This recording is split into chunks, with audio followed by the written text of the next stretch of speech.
Hello everyone, this is your educator Mansi Gupta. Welcome to the another next video of ready for study. आज हम शिक्षा निर्देशालय राष्ट्रीय राजधानी क्षेत्र दिल्ली की क्लास 8th की सामाजिक विज्ञान की वर्कशीट करने जा रहे हैं. ये वर्कशीट नंबर 12 है और इसकी डेट है 1 सितंबर 2021. यहाँ पर आपको विद्यार्थी का नाम यानी कि अपना नाम लिखना है और यहाँ पर आपको अपने टीचर का नाम लिखना है जो आपको ये सब्जेक्ट पढ़ाते हैं. तो आज हम फिर से आपकी राजनीति की पुस्तक का चैप्टर नंबर 7 करने जा रहे हैं, हाशियाकरण की समझ. ठीक है बच्चे, तो हाशियाकरण का मतलब हमने लास्ट वीडियो में भी जाना था. अगर आपने वो वीडियो नहीं देखा है तो आप उसका डिस्क्रिप्शन में मैंने उसका लिंक डाल दिया है, आप वहाँ से उस प्रीवियस वीडियो को भी देख सकते हैं. ठीक है बच्चा, आप देखिएगा, उसको आपको पता लगेगा कि हाशियाकरण होता क्या है. अब हम हाशियाकरण से एक और आगे बढ़ते हुए अल्पसंख्यकों के बारे में जानेंगे. अल्पसंख्यक जो है वो भी एक तरीके का हाशियाकरण तबका ही है. हाशियाकरण का मतलब होता है समाज का वह वर्ग जो सबसे पिछड़ गया है और जो है वो बिल्कुल भी आधुनिक तौर तरीके उसने अपनाए नहीं हैं. ठीक है, तो अभी हम अल्पसंख्यकों के बारे में पढ़ेंगे. अल्पसंख्यक क्या होते हैं? मौलिक अधिकारों के जरिए हमारा संविधान धार्मिक और भाषाई अल्पसंख्यकों को सुरक्षा प्रदान करता है.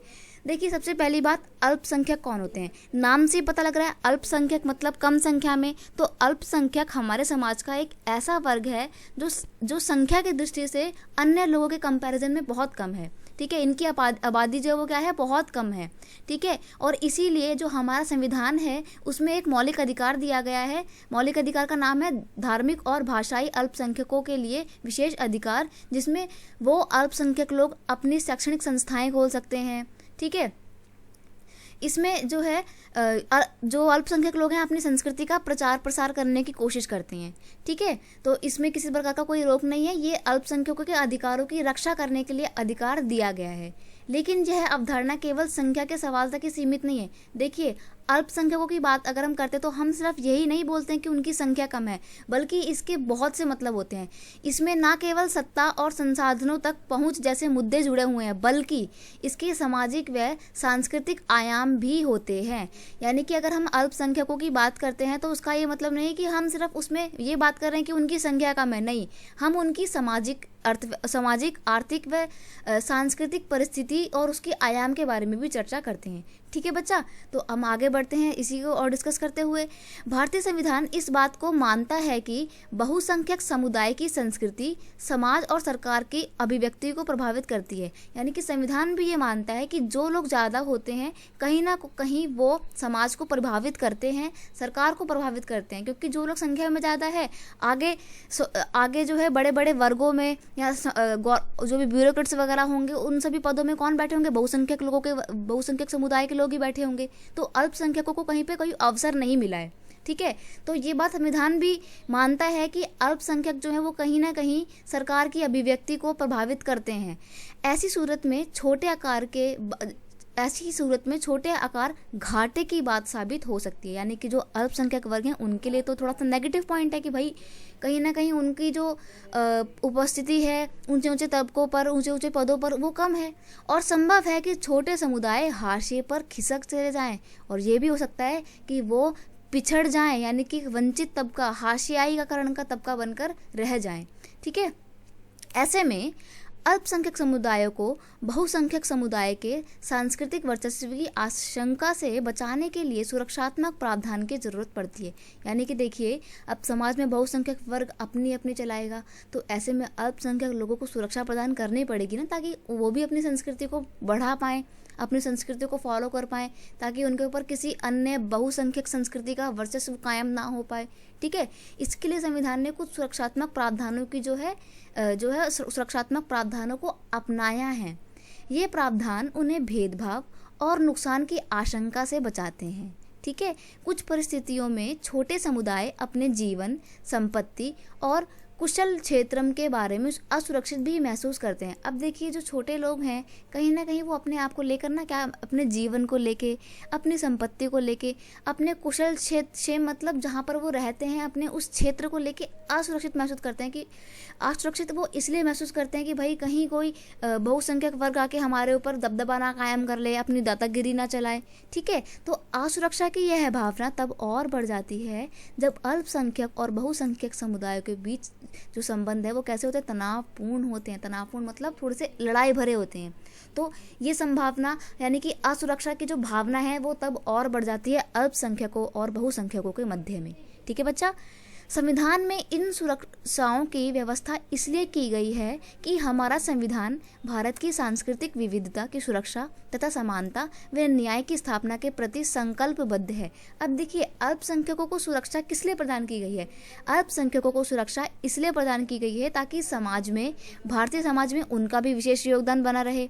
ठीक है, यानी कि सांस्कृतिक विविधता बनी रहे, बहुसंख्यक के साथ साथ अल्पसंख्यक भी बने रहे, यहाँ पे सबको समानता मिल सके और न्याय सबको मिल सके, इसके लिए संविधान में विशेष प्रावधान भी किए गए हैं। ठीक है, कानून को कायम कर रखने और मौलिक अधिकारों को साकार करने में न्यायपालिका एक अहम भूमिका निभाती है। अगर किसी व्यक्ति को लगता है, अगर किसी व्यक्ति को और नागरिक को ऐसा लगता है कि उसके मौलिक अधिकारों का हनन हो रहा है तो वह अदालत में जा सकता है, और आप मानेंगे नहीं, वो डायरेक्ट सर्वोच्च न्यायालय के भी दरवाजे खटखटा सकता है अगर उसको ऐसा लगता है कि कहीं ना कहीं उसके अधिकारों को हनन हुआ है या कहीं ना कहीं उसके अधिकार उससे छीने जा रहे हैं। ठीक है बच्चे, तो ये आपकी वर्कशीट थी। अब हम आपकी वर्कशीट से रिलेटेड जो क्वेश्चन आंसर है उनको देख लेते हैं।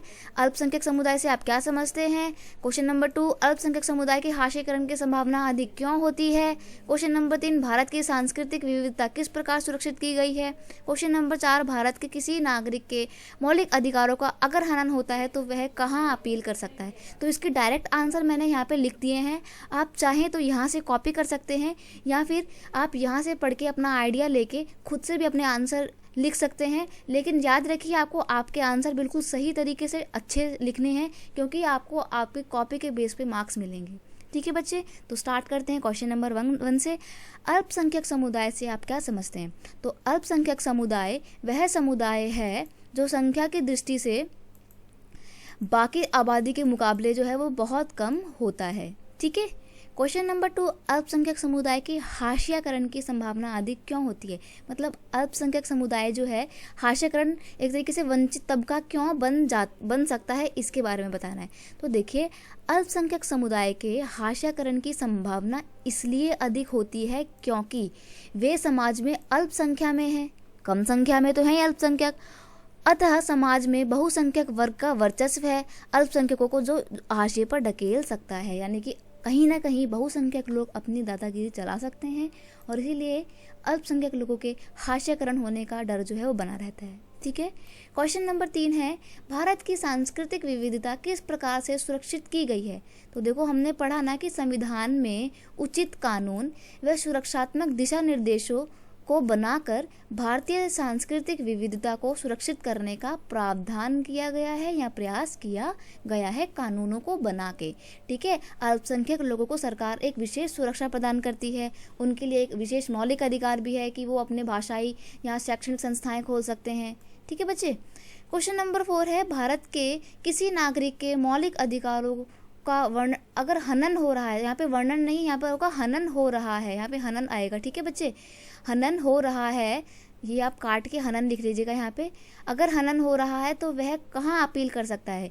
यदि किसी नागरिक को ऐसा लगता है कि उसके मौलिक अधिकारों का हनन हो रहा है तो वह अदालत में जा सकता है और सर्वोच्च न्यायालय में भी अपील कर सकता है। मतलब वो जरूरी नहीं है कि उसको उच्च न्यायालय या जिला न्यायालय में जाना पड़े, वो डायरेक्ट उच्चतम न्यायालय यानी कि सर्वोच्च न्यायालय जा सकता है। यहाँ पे उच्च न्यायालय और उच्चतम न्यायालय में अंतर है।